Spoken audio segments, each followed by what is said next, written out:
day, you'll be done with me in a couple hours, so it's all good stuff. Hopefully everybody got a little bit of data last night, or had a chance to, if you brought your stuff with you, had a chance to do that. I got a little bit, and yeah, I guess I was thinking we don't have to get up tomorrow morning, but if you want to turn in an image, I guess we got to stay up all night processing stuff too, so we can sleep in Saturday morning. There you go. When I open up the file project, I just had to Well, you should have, it should look exactly like the screen that you left it when you saved it yesterday. And you didn't save all the rest of the stuff, the RGB you made and everything? Everything should have been on the screen as you left it when we, okay, well, yeah, you got other stuff, yeah. Yeah, I just don't have over Yeah. here. Well, it's okay. Okay. That's okay. It's gonna, when you save a project, it's gonna save your screen just like you left it. So it doesn't necessarily have to look like what mine looks like here. So anyways, what I wanted to just mention real quick this morning, what we're gonna do today is just take that RGB, and since I have H-alpha data, we're gonna add it to the RGB. And then take the luminance file and add that in to make sort of like a LHA RGB image. This is kind of what the HA RGB image is going to look like. I did that this morning before I came over here just to show you kind of what it's going to look like. It'll really brighten up things. One benefit to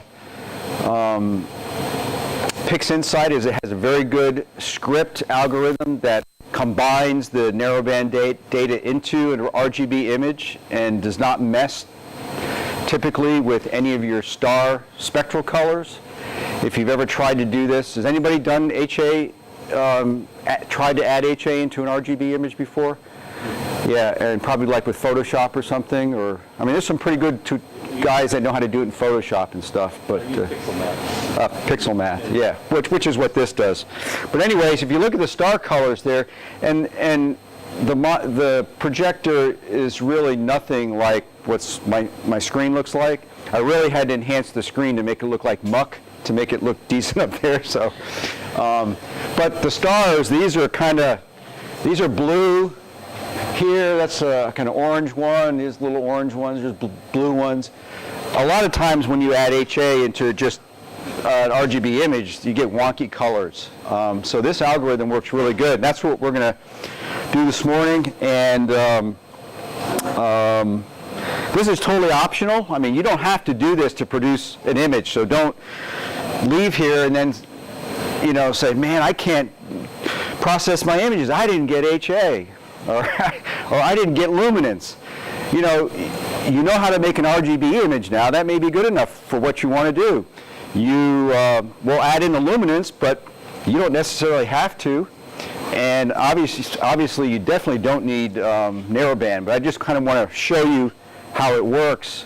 So if you get to that point, you want to try it, you'll have already seen it at least once, and there's some tutorials out there that show you how to do it too. So when you leave here, when you go home and you want to sit down and try something again, you know, look at the tutorials online. There's some really good stuff out there, some video tutorials. Okay, so I'm going to close this because we don't need that. Okay, so we should have left off yesterday with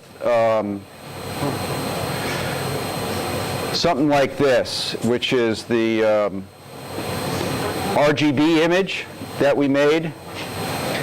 And again, it doesn't look all that hot there. I can brighten it up a little bit. But it's, we use that combination, channel combination script to make that. Does everybody have that? Anybody not have that? Barbara, did you get that point? I didn't hear what point you said. The RGB image? Yes, I have that up. Okay. Getting the information up here for the flash. Okay. All right, well, I'll just wait for you to finish. I'll hang on a minute. So we want the RGB new image.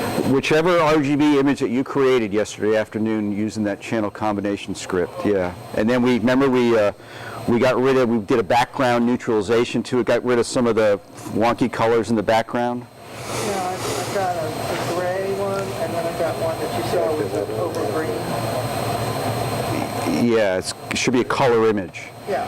but And it's got we too much we gray. should have gotten rid of the green in it, but yeah, maybe you never did background neutralization on it. So what you need to do is create a little preview over in, that's the darker area of the image over there.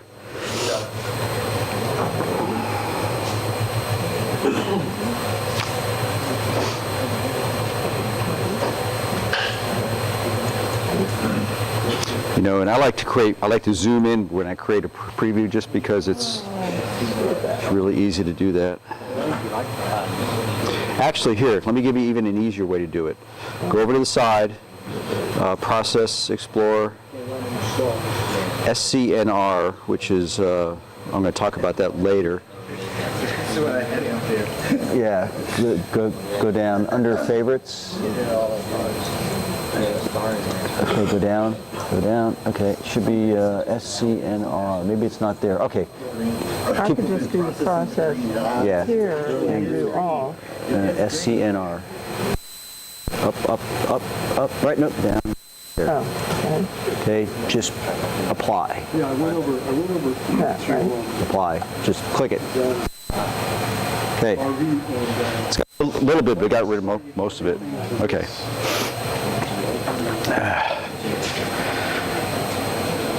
Okay, so,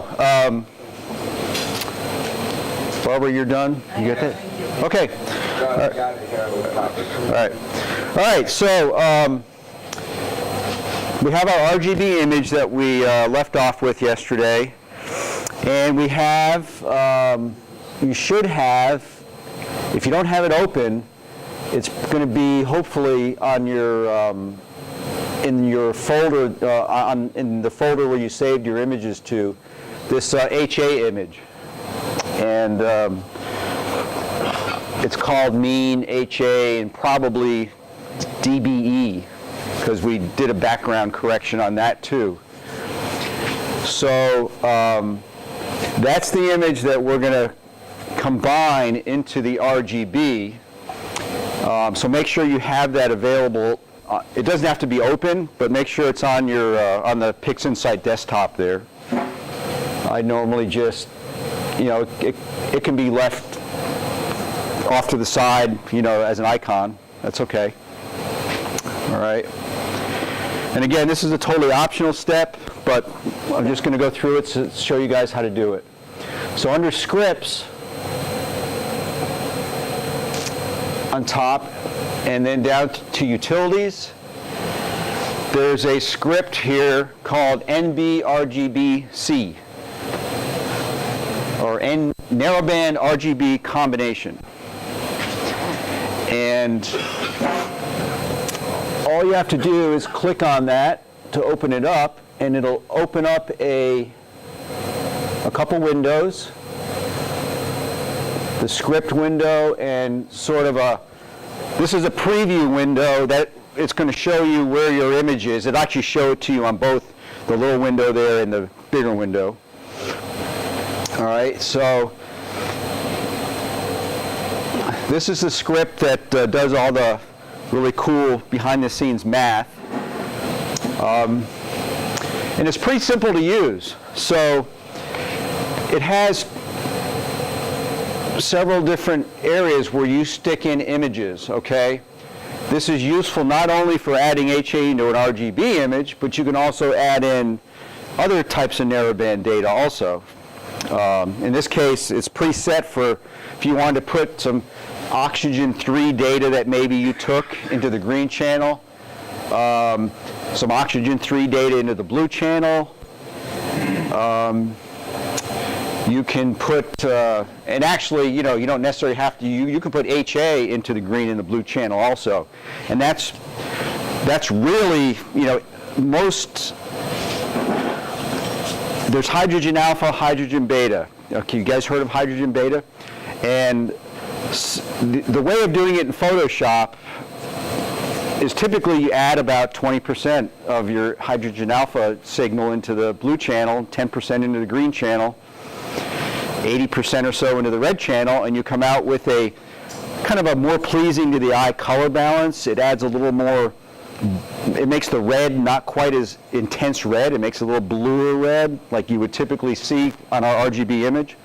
So you can do that with this script, but what we're going to do this morning is just put in the H alpha. So over here, it's going to ask you, it wants your source image, your RGB image. So it should already be open on your desktop, and it's or available. And it's, I think we all named it RGB, so it's right there. So all you do is select it with the drop down there, pick your RGB image. I think I have an issue because regardless of what we do, I can't see the apply button. Richard's right behind you. Hopefully he can help you. So pick your RGB, and then there's this number here called bandwidth. Okay, that's the bandwidth of your RGB data. Easiest thing, just leave that as default. It defaults to 100, and that's works pretty darn good. If you have some special filters that you bought from someplace that are, you know, not the typical stuff you buy when you're looking for RGB filters, you may have to adjust that a little bit or go on the forum and ask some questions about it. But normally 100 works, so I just leave that in there. And then for the red channel, where we're going to put the H alpha data, is right in here on the second line. So you select the mean HA, DBE, I think is what we called it. Okay. 7 nanometers. It's that narrow. It's, well, 5 is what I got. So once you select it, you're going to notice beneath that, it gives you an option to put in the bandwidth of that filter, and then this is kind of like the multiplicative scale that it's going to add that data in at. So it's going to multiply the HA data like 1.2 times when it puts it in.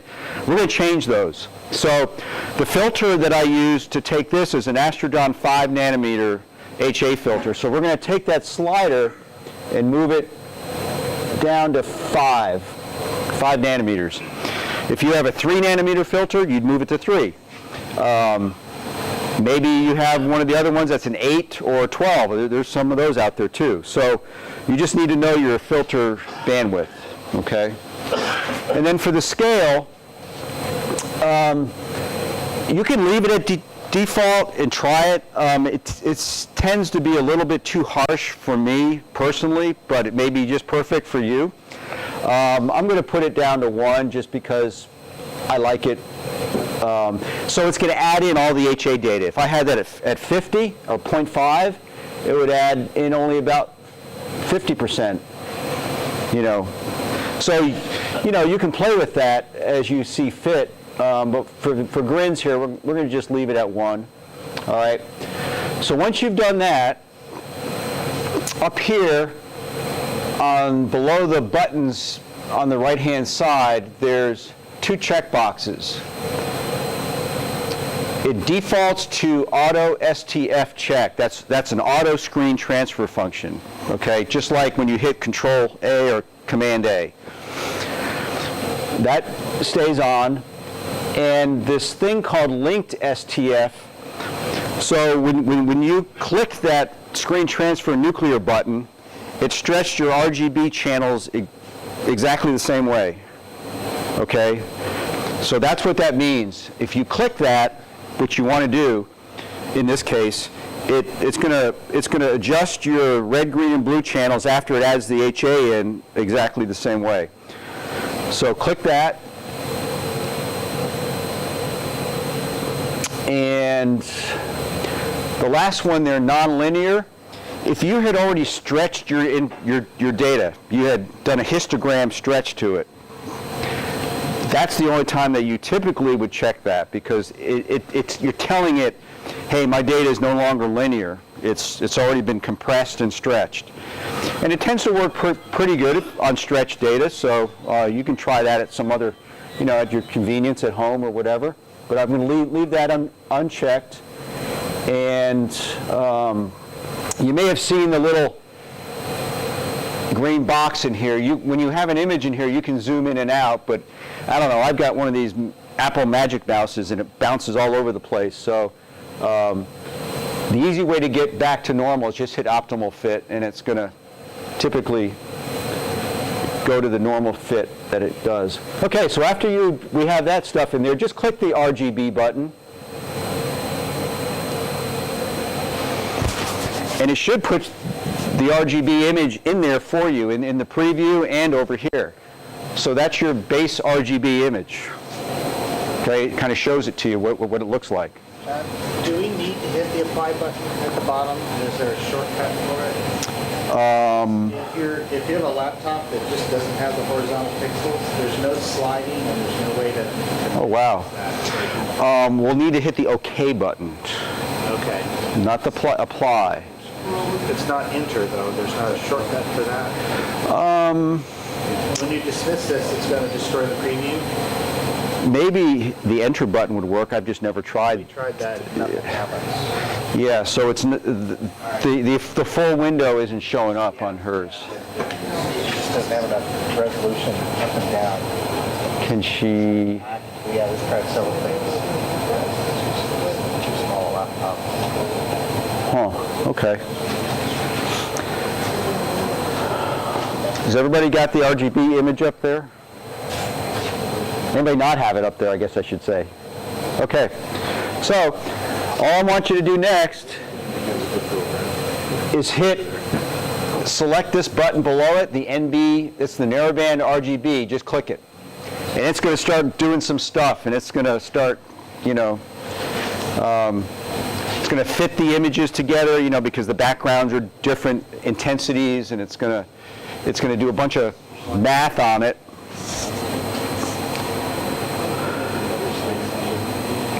And it's going to called NBRGB, just not NB. Whoever developed it, that's what they wanted to call it. Narrowband RGB, I guess, to make it simple. But it doesn't contain, it only contains narrowband. I mean, the thing that you're actually merging in only contains narrowband, right? Well, it creates a combination image. I know that. Yeah. Okay. Yeah. It's narrowband plus RGB, so this is combined. Yeah. I guess you'll have to write the developer of it, the guy who wrote the script, and ask him. These things concern me greatly. So. What is the name for what it is now? Now it's RGB plus the narrowband. Yeah. But I was just. All right, so you should have on your screen an image that is a narrowband combination, and it may look really really red. I noticed on one screen it looks a little orange. Yeah, yours it looks pretty darn good. Yours it looks good. So it really helps if you have a calibrated screen color-wise. And I haven't even talked about that yet, but when you're dealing with color, at least your perception of the color, if your screen isn't calibrated, sometimes you'll get some hue shifts that don't look right, but it probably is. So that's your HA RGB image. And to finish that, all you have to do is click OK at the bottom, and it's going to just leave it up there on your screen as it's named NB RGB combination. Okay. So if you look at the stars ought to look pretty darn good. They ought to be pretty much the same color as your RGB image. This is a whole bunch of HA information, and sometimes if you have one of the settings wrong, like the band pass wrong, it'll do some slight color shifts to some stars, but in this case it should look pretty good. Okay.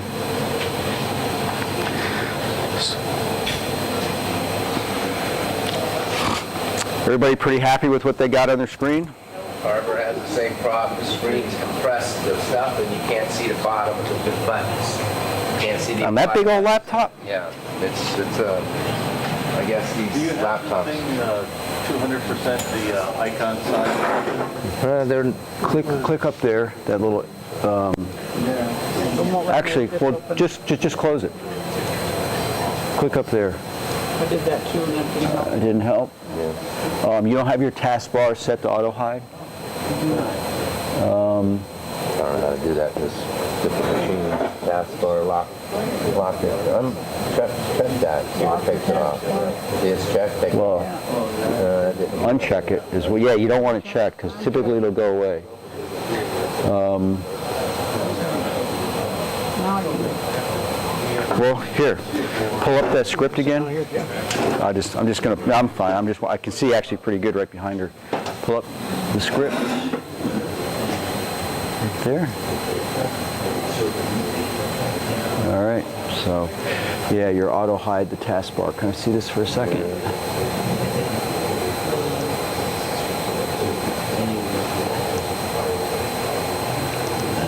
Who does that control power? It's under, you right click on the taskbar and it comes up with a menu.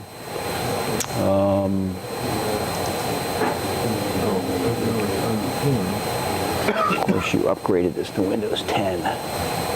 Automatically hide the taskbar in tablet mode. You might want to turn that on too. Yeah, I know.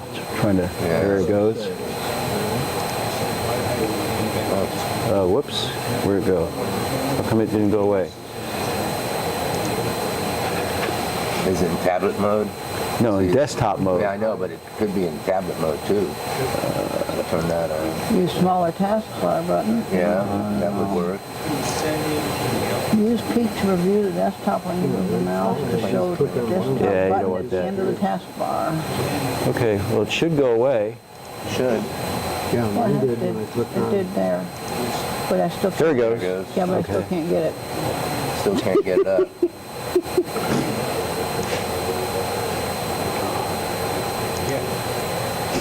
Oh, we can lower this now though, but put it in full screen maybe.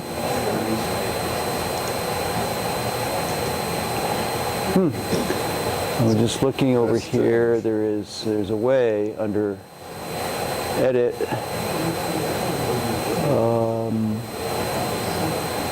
Oh, you can put the taskbar on the side. Well, I know, but it's not the taskbar now. Yeah. I don't know. I've never run into this issue before with. Cheap tablet, cheap computers. Still hiding. Yeah, it's still. Cute. You can go that way with it. Just can't go. Oh, there we go. Yeah, but it Yeah, it won't won't lock stay. because you're pushing it out of the screen limit. Oh, what if I took my mouse down? I mean, we gained a little room down there, but not much. Okay. You can just barely see them hiding there. At least one of them. Here. Do you remember which position the Yeah, over it's- they sat farthest yeah, one? yeah. So maybe you can.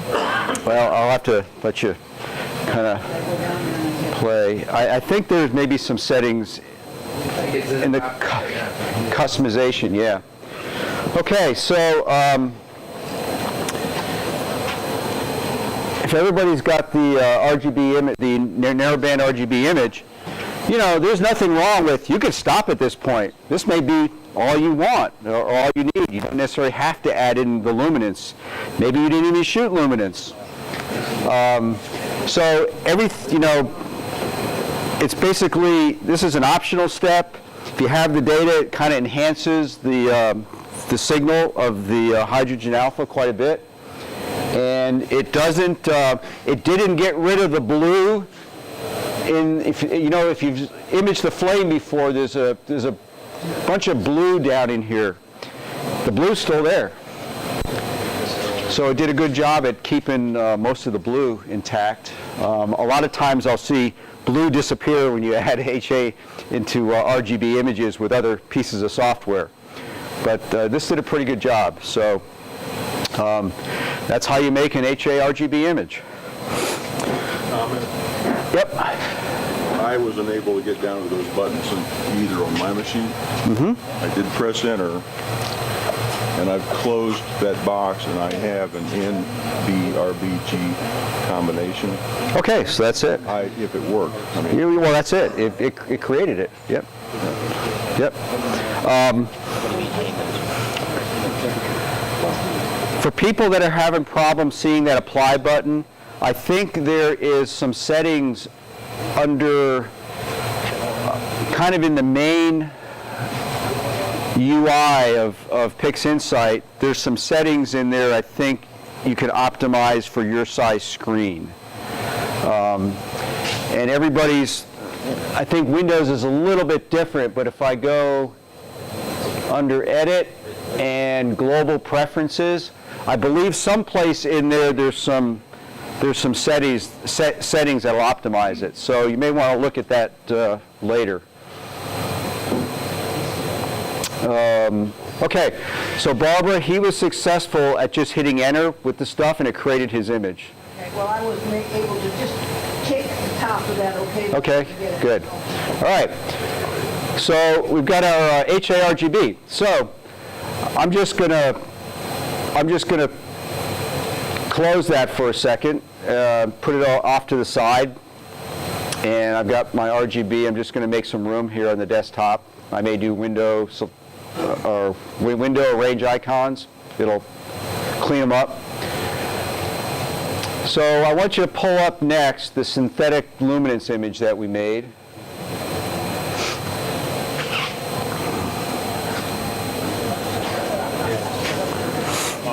And if it's black, just do a screen stretch on it, Command-A, Control-A.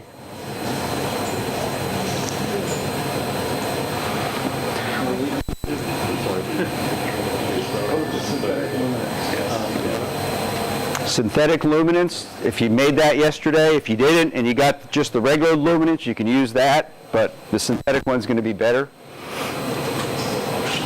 Have that? Yep. Okay. You got it? Yeah, it's right here. Now to get the registered one. Yeah, just screen stretch it. There you go. Okay, so we're going to make our luminance HARGB image now, but we have to do a couple of steps before we go to that point.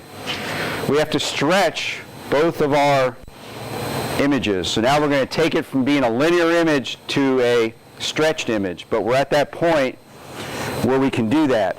There are some other things we could do to the luminance, like deconvolution, and I wasn't really going to get into that because it's not very hard, but it would take us a little bit extra time. So I thought, let's get our LRGB image made, do some stuff to it, and then if we have time at the end, we can always go back and I can show you how to do deconvolution. But it's well documented, and there's some nice tutorials about it out there. Yeah. All right. Okay, so to stretch an image in PixInsight, if I didn't have the screen stretch on, it would just look like that. It's just black, okay? And this throws a lot of people off for the first time. They see an image pop in, it's like, well, I can't see anything. There's nothing there.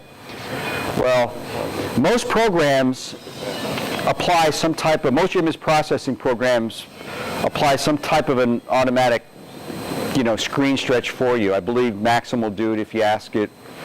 I believe, I know, like if you open up a raw image that you took maybe with a DSLR in Adobe Camera Raw or Bridge or Photoshop, it'll kind of show you stuff in the image, right? And if you looked at that image, it's really uncompressed and, pretty, there's really not a lot there. So it's doing it for you, just like PixInsight will. So just remember, the Control-A will get you so you can see something on your screen. And the other way to get rid of that is you may have a little monitor-looking button up here. That's the auto stretch also. Like I said, there's multiple ways to do stuff, within the program. So We don't really need it anymore in the big scheme of things, so I'm just going to turn it off. I don't need the screen transfer function. But what I want to bring up is this tool called histogram transform. So however you want to get to it, through the process menu at the top or the side here, it should be under favorites. It actually should be under probably, well, I guess it won't be there until you use it. But so bring that app up. Looks kind of like that.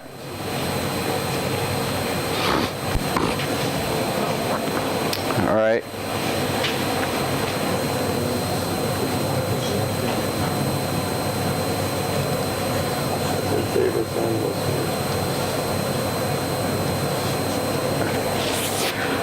And if you wouldn't mind, just bring up that screen transfer function again and do an auto stretch. I want to show you something that's kind of neat.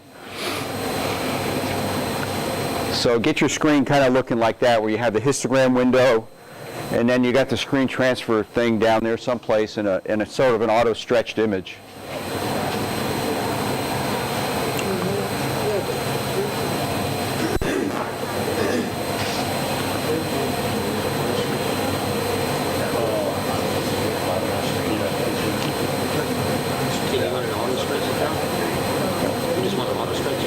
Yeah, just do a screen stretch, just auto stretch it.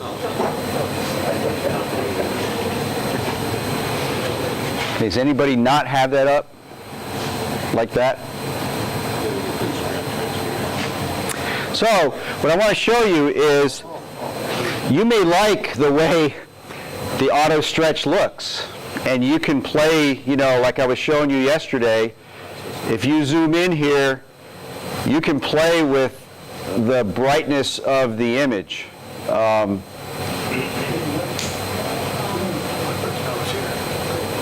if you get to a point where, hey, I like what that looks like, you can transfer that to your histogram window by doing one simple thing. Down here in the bottom, there's that triangle that's on a lot of the windows of PixInsight, right? What you do is you drag it, and you drag it right over here to the bottom bar of the histogram window, and there's a little box it draws, and you just release it. And what it does is it transfers that to the histogram window. So it's a quick and easy way that you can do that. And I should mention over here also, I forgot to mention this, down here on the window you have to select your image. So in this case we're going to select our synthetic luminance, okay? So we drag that little triangle over, and it transferred the screen stretch to the histogram window, okay? Transfer, I don't have the red X's. How do I get to that? You don't have the red X's. On the screen transfer function, mine is just blank. But, Make sure, well, he doesn't have the red X's. So what this means is, you don't have any RGB data in here anyways, but you need to click that checkbox over there in the corner. got it. And if you had a color image up here, these three would be active as red, green, and blue. Okay? But in this case, we don't. All right, well, I just wanted to show you, that's another way of doing that. But go to the bottom of the histogram window and just click the reset button, which is the bottom right-hand button. Okay? And then turn off your screen transfer function so the image is black.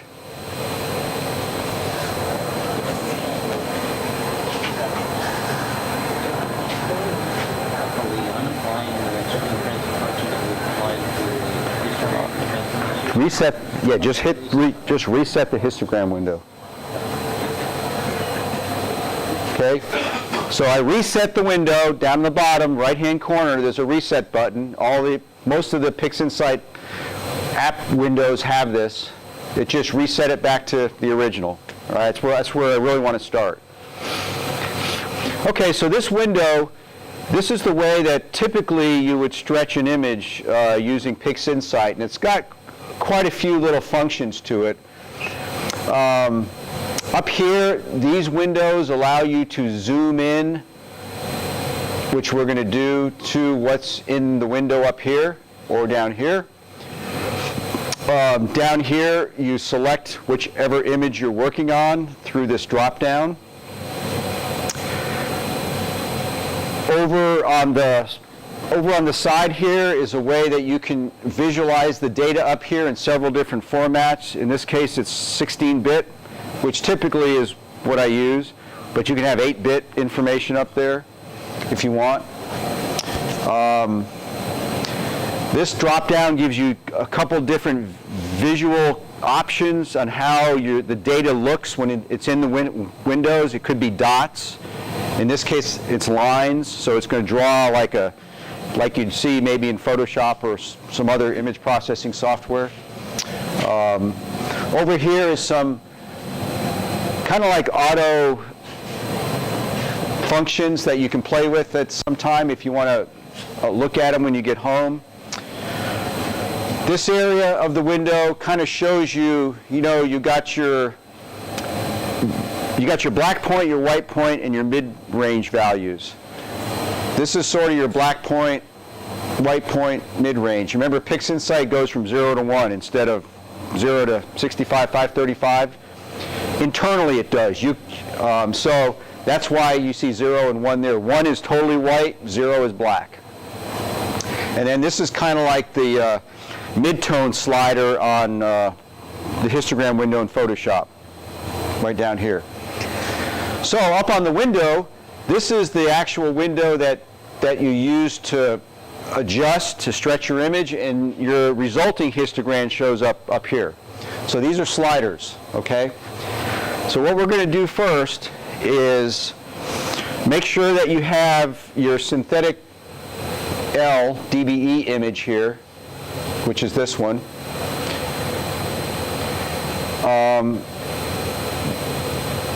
Because I have this wonky mouse, mine jumps around, and if you don't have 1 in here, you just click this little button right there, and it'll reset to a 1-to-1 zoom. If you have 1s up here, that's good. So what I'm going to do first is this little button here is a preview button, okay? If you click that, it's going to open up a preview window. Everything you do on that histogram tab is going to show up here in real time.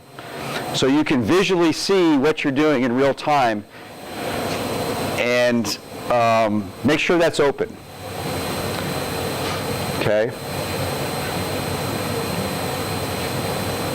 Anybody not there? All right, so I'm going to take the mid-tone slider here, this one in the middle, and I'm going to drag it way over here about like that. And you'll see stuff starting to show up in the preview window. Okay? So this, and I can see my histogram starting to show up here on that side. All right? But now I'm kind of stuck because I don't have a whole lot more room to maybe enhance it some more. So what I'm going to do up here is in this left-hand window, I'm going to change this value of a 1. This is the way you zoom in on the histogram. I'm going to put like 100 in there. All right? And then down here at the bottom, all of a sudden the histogram zoomed in. So now I can make a much finer adjustment to say to my black point or white point. Is everybody familiar with the term black point, white point, like you'd use it in Photoshop or something like that when you stretch your image? Has anybody been accused of clipping the black points of their image? Because I have. What you're doing when you do that is you're reducing the data range at the low end of the histogram, and you're dragging this black point slider in most programs in too far. So you're actually clipping data. PixInsight will show you that. It'll put it right here in this little box. Any pixels that you clip that are black will show up here. Right now it's 0. We haven't clipped anything. And hopefully we won't. So once we've zoomed in, and maybe you want even more room to look, you could put in, what happens if I put 200 in here? Oh, look at that. Now I got more room. This is pretty much an unused area of data. There really isn't much there. This is where most of it starts, about right in that spot here. So the next step, I'm just going to drag this over here, this little button, and I'm going to drag it over, and if I start clipping information like that, oh, look at this. Now I've clipped 1,793 pixels down here. So I want to drag this over about to the point where I don't have any clipping going on. Okay, that's as far as I would take that. It's still 0. Most of the time I only take it maybe about halfway back initially, but you can make a pretty fine adjustment right off the bat. So I'll just take it over. Let's see, I'm clipping some stuff just about right there. All right. So it's still showing 0, haven't clipped any information, and that's that's what they would typically call setting your black point. All right. So there's still a little bit more wiggle room there, but I'm just going to leave it right there. You could put in 500 up here and even get a bigger view of this and make a really, really fine adjustment. That's sort of up to you and how you want to do it. Okay, so I've set the black point, but now I can't see my midtone slider, which is way off to the right someplace. So I'm going to change this. What I find that works really well is I'm going to zoom to like 20. So I'll put 20 in there. And now I got my midtone slider. I kind of expanded everything out again. I can see stuff. All right. Now I'm going to take that midtone slider and I'm going to drag it over. My histogram up on top is going to start getting bigger and bigger, and my data is going to start showing up nicer and nicer on the screen, on the preview. And I'm going to get to a point probably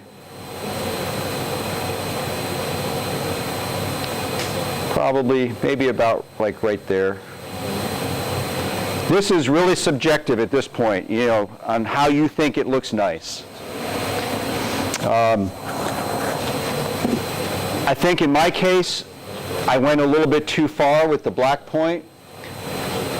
This is what they call combing, and you may have heard about this in other software programs. You really don't want to go. You're almost sort of like ripping your data apart. Some of it depends on how much you have, and there's a lot here, and it really it's not going to make a whole lot of difference in this. I could go up more like that if I wanted to, and it's still going to be okay. But I think I want to take my black point back just a little bit. So I'm going to zoom back in here. I'm just going to maybe go back to about like that. Give me a little extra room. And I still got my mid-tone slider. It's still there. So,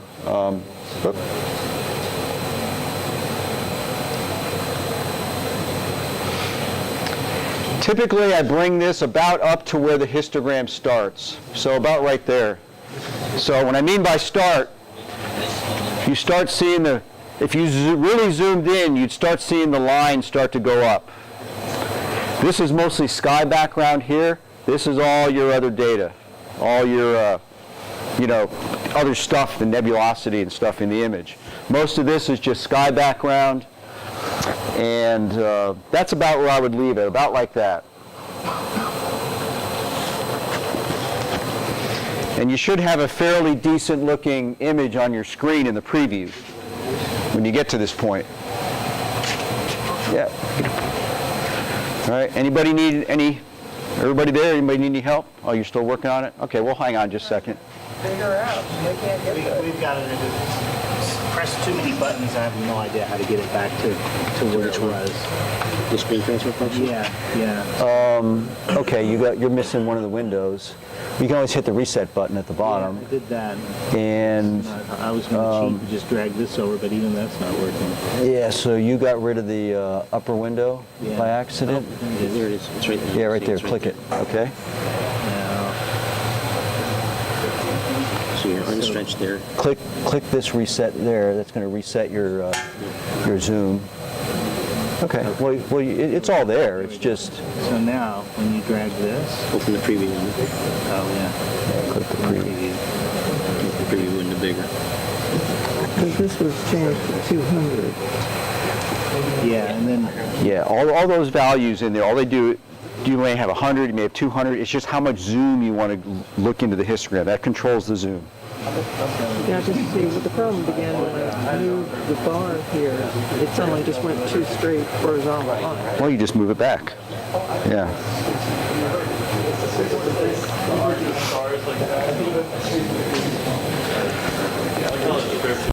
Okay, so